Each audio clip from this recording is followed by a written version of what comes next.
Hello everyone! So again, this is Ms. Say Carranza, licensed real estate broker based in Cavite. And right now, I'm just going to make a short vlog on how to purchase your property here in Estancia Enclaves. So if you are a new viewer, please do me a big favor po. Please subscribe and hit the bell button found in the lower right of this video screen. Please do that po. Napakalaking tulong po yan sa akin at sa aking buong team. Ayun. So ngayon po, itong pinapakita ko sa inyo ngayon is the construction update ng ating Estancia Enclaves Phase 1 sa area po na to, dito po nakatayo or itatayo yung mga ready for occupancy na pwede ninyong i-reserve. So number 1, kung kayo po ay OFW at wala sa Pilipinas, kasi majority po talaga ng mga client namin are OFW na wala sa Pilipinas. Kung gusto nyo na po mag-purchase ng property, all you need to do po, number 1, our number is already posted in this video. You can contact me or my agents na nakalagay po sa number na to or sa video na to. And our URL ng aming Facebook account nasa text description ng video na to. Please add us na rin po para at least we could have a live chat kung paano po namin kayo properly mag-guide sa journey ninyo ng pagkuha ng inyong property dito sa amin sa Estancia Enclaves. Number 2, mag-assign ng representative or SPA or Special Power of Attorney or Attorney in Fact na siyang kakatawan po sa inyo sa pagkuha ng inyong property dito sa Pilipinas. Siya po ang pipirma ng mga documents in behalf po ninyo while wala po kayo dito sa atin sa Pilipinas. Ang representative na pwede nyo pong i-assign, number 1, pwedeng asawa, pwedeng anak, pwedeng magulang, pwedeng pinsan, pwedeng in-laws na kaipilido pa ng inyong spouse na nag-e-edad ng 21 up to 55 years old. Number 3, pag na-message na po kami, automatic po kukunin namin ang inyong email address para ma-forward po namin sa inyo yung reservation form. Fill upan nyo lang po yung reservation form. Then pagka-fill up nyo po, kindly attach your documents na available po ninyo ngayon like passport and 2 valid ID. Paki-attach na rin po ang inyong latest job contract or at least 1 month payslip po. Number 3, pay your reservation fee. Ang reservation fee po natin is only 25,000 pesos. Pag na-fill upan nyo na yung reservation form at na-attach na rin po yung inyong 2 valid ID or passport or certificate of employment or job contract, bibigyan na po namin kayo ng signal that you can pay through online. Bali po yung ibibigay po namin sa inyong bank account ay bank account ng aming sales officer. Sa kanya nyo po ita-transfer o ita-deposit ang inyong reservation fee and magbibigay po siya ng receipt. Number 4, complete all the documents that is necessary for housing loan application. Ito na po yung magiging requirements ng OFW. Babanggitin ko po.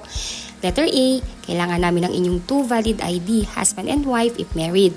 Letter B, for marriage certificate if married, and birth certificate if plus MNOMAR if single. Then letter D, latest 3 months payslip, job contract, or latest certificate of employment with declared monthly compensation. Then letter E, kailangan din namin ng inyong proof of billing na nakapangalan po sa inyo, pwede ring nakapangalan sa representative ninyo. Proof of billing na pwede pong gamitin ay pwedeng Meralco, pwedeng water bill, pwedeng internet bill. Letter F, TIN ID, husband and wife if married po. And letter G, scan copy of your Xerox or Xerox copy of your passport, pati rin po yung Xerox or scan copy ng latest arrival departure stamp sa passport po ninyo. Then letter H, kailangan din po namin ang proof of your dual citizenship kung kayo po ay citizen na sa bansang pinagtatrabahuhan nyo po ngayon or kinaroroonan nyo po ngayon. And letter I, SPA form or Special Power of Attorney form. Isasend po namin ito sa inyo via email kasabay ng reservation form. Ipiprint po ninyo ito, isasign at dadalhin sa embahada natin kung saang bansa po kayo ngayon. Ipapakonsularis nyo po yun. Then isasend back nyo po sa magiging representative ninyo dito sa Pilipinas para mapirmahan din po niya. Pag napirmahan na po niya, pwede po niyang dalhin sa Estancia Enclaves sa site office namin or ipa-LBC. Pay your down payment within 30 days upon reservation, that is 59,000 po. Ngayon po, pwede nyo po itong i-deposit directly sa bank account ng developer or pwede po kayong mag-request sa bank kung saan depositor kayo or ang inyong representative ng manager's check na nakalagay ang pangalan ng developer natin na si Raymoland Land Inc. at kasabay po doon ang exact amount na kailangan po sa inyong down payment which is about 59,600. Pag complete na po ang inyong requirements at bayad na po ang full down payment, ay stop payment na po muna kayo. Iintayin na lamang po natin ang approval ng inyong bank financing housing loan. Usually po, ang bank na nag-approve po sa inyo ay directly mag-i-email sa inyo upang i-inform kayo na kayo'y approve na.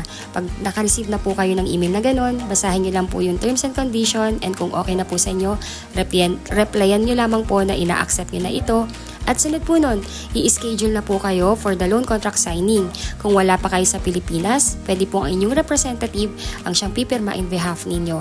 Once po nakapagpirmahan na po ng contract, ang developer natin ay iintayin na lang ang loan proceed na ibigay sa kanya ng bangko. Once na-receive na po ng ating developer, hihingi naman po ang ating developer ng 30 to 45 days para po sa unit preparation at acceptance ninyo. And pagka na-schedule ng inspection, nakapag-inspect na kayo or ang inyong representative at okay na sa inyong pagkakagawa ng bahay, pwede nyo na itong i-accept ang susi at pwede na ninyong lipatan. Ayun po, easy as 1, 2, 3 lang po ang pagkuha ng property dito sa atin sa Pilipinas. So, ayun po, if you think po na nakakatulong po ako sa inyo para magkaroon ng kaliwanagan sa pag-purchase ng inyong pangarap na bahay dito sa amin sa Estancia Enclaves, please consider us to be your broker, partner, and agent sa inyong journey sa pagkuha ng inyong dream home dito sa Pilipinas. So again, our number is already posted in this video. I am Miss C. Carranza. You can add me in my Facebook account. Please follow me also in my YouTube channel, in my Facebook page, and TikTok. Just search Discounted Homes sa Pinoy. Ayun po yung mga number po namin. Nandito na rin po, pati yung number ng aking mga agents. We are happy and always ready to answer all your inquiries po. Ayun po, so if you have intentions to reserve or gusto nang ipatripin ang inyong mga relatives, just message us po. Ayun po, thank you so much for watching, and again, if you are new to my channel, please do me a big favor. Please subscribe and hit the bell button found in the lower right of this video screen. Thank you so much sa panonood po, and till our next video. Bye po!